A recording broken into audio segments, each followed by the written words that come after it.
From advertising to software as a service to data. Across all of our programs and clients, we've seen a 55 to 65% open rate. Getting brands authentically integrated into content performs better than TV advertising. Typical lifespan of an article is about 24 to 36 hours. If we're reaching out to the right person with the right message and a clear call to action, then it's just a matter of timing.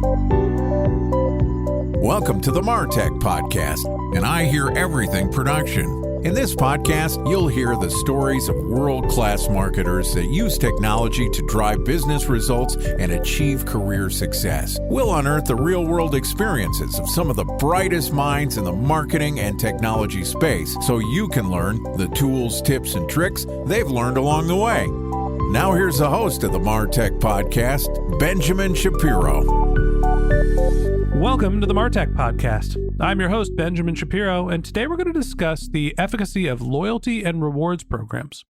Joining us is Birk Cooper, who is the CMO of Fetch Rewards, which is America's #1 reward app. With over 13 million active users, Fetch Rewards surpassed $100 billion in actionable gross merchandise value, GMV, making the company equivalent to the nation's 7th largest retailer. And in addition to providing us with our guest today, Fetch Rewards is also a sponsor of the MarTech Podcast. Yesterday, Birk and I talked about rewards and loyalty program creation, and today we're going to continue the conversation by talking about creating the Fetch Pricing Index.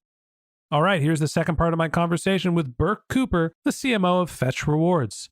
Birk, welcome back to the MarTech Podcast. Awesome to be back. Thanks for having me. Always good to have you on the show. Excited to continue our conversation. And did I say thank you yet for being one of our loyal sponsors? It's great to not only have you on the show, but obviously appreciate your support of the MarTech Podcast as well. Our pleasure. Love what you guys are doing. All right. So yesterday we talked a little bit about the loyalty and reward program world, and Fetch is the biggest, baddest player on the block. Your focus is specifically on the offline world, right? The CPG, restaurants, products that people aren't necessarily buying digitally, getting people to catalog what they're buying by using technology and leveraging that data to support brands to offer rewards to your customers. Not only is that great for consumers, it's great for brands, but it's also great for Fetch. It gives you an incredible amount of data. So talk to me a little bit about what you've been doing with that data internally, and tell me a little bit about the Fetch Price Index. What is that? Yeah, for sure. So yesterday we talked about how we use that data to activate, right? So brands can activate on the platform. And that is far and away the most valuable thing that we do, is give brands a platform to activate on and change user behavior. But there's a lot of other offshoots, and Fetch Price Index is certainly one of them. So I guess I'll back up. What Fetch Price Index is, it's something that we put out monthly, and it's our look using the data that we see to understand what is happening with inflation, what is happening with purchase behavior even more deeply than inflation, demand trends, all of those types of things. And it's been a really interesting journey as we build this muscle and look at our data and try to understand what's going on in the macroeconomic level. But it's been fun. It's definitely been something that our brands have found extremely valuable to understand those trends. And we're starting to get a lot of traction just on informing the market of what we're seeing. So before we get into what you're seeing with the data, tell me a little bit about what the data source is. How did you aggregate? How did you do your analysis? It's funny. Axios put out an article several months ago that was talking about CPI. CPI? The Consumer Price Index, yep. So the gold standard for understanding inflation that gets published monthly. And a lot of that's via survey data. And their challenge to the market was, hey, there's got to be a better way. Why aren't we leaning into these kind of bigger tech players, these bigger data aggregators to understand, not just survey what are people doing, but actually look and see. So that was part of the genesis of it. We had started to play with this idea. We'd also had a board member, Graycroft is on our board. Ian Sigalo had challenged us one meeting and said, inflation's a hot topic right now. Why don't you guys look at your data and put something out? So we took it and we ran with it, and it's been really helpful. Basically, the way that we do it is we have a longitudinal panel of several 100,000 shoppers that we track that have been scanning receipts for several years now, and their quantity of receipts have remained consistent. And we look at the prices and of the items that they're buying, and we do analysis on everything from not just price to understand inflation, but also demand, number of trips, all of those sub-drivers that are really important to understanding really what's going on with users and shoppers within the consumables category. All right, I got to ask, how terrified should we be about inflation here? What's amazing is, so we put out the FPI, the Fetch Price Index. We put it out right before, because ours is in real time. So we typically beat the CPI by a couple of days each month. It's been in pretty lockstep with theirs, especially if you look at the consumables category. We are starting to see what we believe to be a stabilization of inflation. And I think the most important components to look at are demand.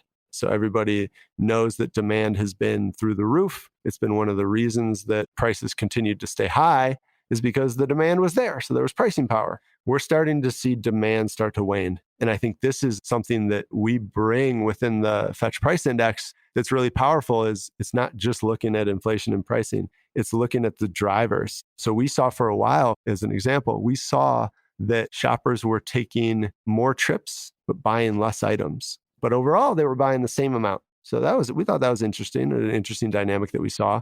Now we're starting to see the overall demand, the number of items entering the house, we're starting to see that wane. And we've seen it shift towards private label for now a few months. Target, I think, just put something out that was talking about how much their private label has grown. That's a trend that we've seen. So we start to understand these underlying drivers, not just the inflation trends. Let me make some assumptions. You can tell me if I'm right, wrong, or nobody knows. The pandemic happens. Everybody's at home. Everybody's working from home. We're all trapped with our family. God help us. I love my kids and my wife. That creates this behavior where we are not shopping so infrequently. We're not going to the grocery store once every week or two to load up. We're home. We're in the local neighborhood, so we can go infrequently when we need an extra container of milk, some eggs, some butter, whatever it is. So we're shopping more frequently. Then the pandemic ends, but people are, for the most part, still working from home regularly. And now we're going to the grocery store more often. We've all got our stimulus checks. We've all got a little extra money in hand. So when we're at the grocery store, heck, you know what? I'm going to buy that extra container of soap or whatever it's going to be, something splashy. I'm going to buy a candy bar, a magazine, and all of a sudden we're buying a little extra product. Is it as simple as that? What's driving inflation? What's driving this sort of change in consumer behavior in terms of the number of purchases, the volume, and the spike in demand?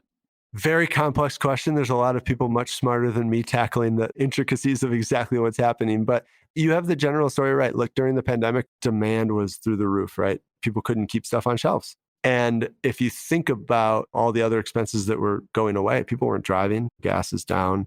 There was just a lot of change in the market at that time, but demand stayed high and continued to stay high. And I think was a large reason why you saw prices start to increase is because demand was just through the roof.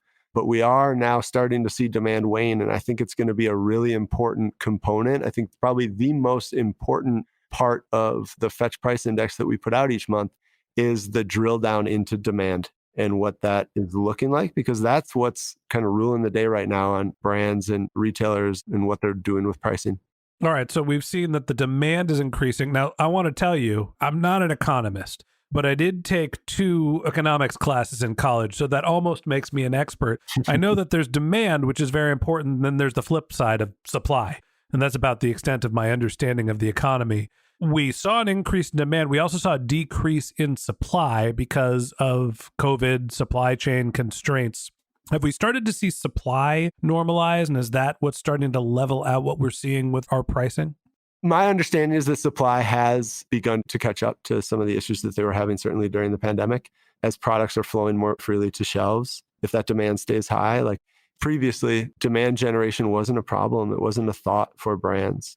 And then as supply began to catch up and there's just opportunity to grab share, now all of a sudden it's super top of mind. And I think that thought process is also really interesting to me and to us at Fetch, because during times of upheaval, during times of change for shoppers, it's a fantastic opportunity to grab market share and to think about, okay, now all of a sudden it's up for grabs what product they're buying. If people are now trading down to private label or making changes in the mix of items that they buy, fantastic opportunity for brands to insert themselves and build a relationship, because those moments, they've been happening quite a bit recently, but they typically don't happen all that often for categories within somebody's life. Is a true moment of now you as a brand can interject yourself because there's a drastic change in a user's behavior. So let's talk a little bit about who was the winner and loser now that we've gone through sort of this COVID period. We've seen some inflation. We're starting to see it come back down. Were there any brands specifically that you noticed that came out on top? And if that was the case, why do you think that happened? So if you think about this on the retailer side, brands that have a reputation for one-stop shop or being a place to save have done really well. Dollar General, those stores have done really well. Costco's done really well. If you think about Costco, what comes to mind, right? And that's exactly where the tailwinds are behind right now. So even though some of those stores have increased prices, especially if you think about it as a percent, the prices have gone up, their brand perception and market is kind of ruling the day and they're doing extremely well. Yeah, it's interesting. I'm looking at a chart in the last blog post about the Fetch Price Index, and I see that for retailers, the prices year over year have changed for, this looks like 10 or 15 different retailers, somewhere between 7 to a little less than 11%, with one exception. Costco's prices have actually gone up 17.2%. Now, on the flip side, when I look at the year over year change in basket side, almost every retailer has seen a decrease in the change in basket side by, I don't know, somewhere between 2 to 10%, and Costco's has gone up by like 15. So there's something that's happening there, exactly what you're talking about. Known as a discount retailer, not only are people going to Costco, the prices have gone up, but they're buying more. It seems like Costco is a big winner out of this whole inflation scenario. Yeah, they've definitely done extremely well. And again, their brand and what they stand for is primed for this. So I think it's been a big boon to their business for sure. All right. So last question I have for you today, knowing a little bit about not only pricing, obviously being an expert in the economy, wink, wink, tell me a little bit about what marketers should take away, not only from the recent data, but from how Fetch has put together their pricing index. So there's always a fourth section that we add on to that and dive deeper. And I would think about it as there's a wealth of information within the Fetch data set, but the ability to activate on it is really the most important thing. And really, that's what we provide. I talked earlier about these moments where purchase behavior is up for grabs within a household or within a shopper. I think it's an extremely important time for brands and retailers to activate and use a program like Fetch or whatever they have to shift behavior. Ultimately, that's what we do. Like we like to say, data by itself has no value. It's what you do with it. And Fetch offers the platform to be able to activate and change that behavior long-term for your brand or retailer. Interesting. There's lots of ways that you can take advantage of understanding the market, and Fetch is using their data to help people understand what's happening with the economy, what's happening in pricing, and how their customers can take advantage of that data. And that wraps up this episode of the MarTech Podcast. Thanks for listening to my conversation with Birk Cooper, the CMO of Fetch Rewards. If you'd like to get in touch with Birk, you can find a link to his LinkedIn profile in our show notes. You can contact him on Twitter, where his handle is Birk_Cooper. That's BIRK_COOPER. Or you can visit his company's website, which is fetchrewards.com. And of course, you can go download the Fetch Rewards app by searching for Fetch in whatever app store is relevant to your phone. Just one more link in our show notes I'd like to tell you about. If you didn't have a chance to take notes while you were listening to this podcast, head over to martechpod.com, where we have summaries of all of our episodes and contact information for our guests. You can also subscribe to our weekly newsletter, and you can even send us your topic suggestions or your marketing questions, which we'll answer live on our show. Of course, you can always reach out on social media. Our handle is MarTechPod, MarTechPod, on LinkedIn, Twitter, Instagram, and Facebook. Or you can contact me directly. My handle is Ben J. Shap, BenJShap. And if you haven't subscribed yet and you want a daily stream of marketing and technology knowledge in your podcast feed, we're going to publish an episode every day this year. So hit the subscribe button in your podcast app, and we'll be back in your feed tomorrow morning. All right, that's it for today. But until next time, my advice is to just focus on keeping your customers happy.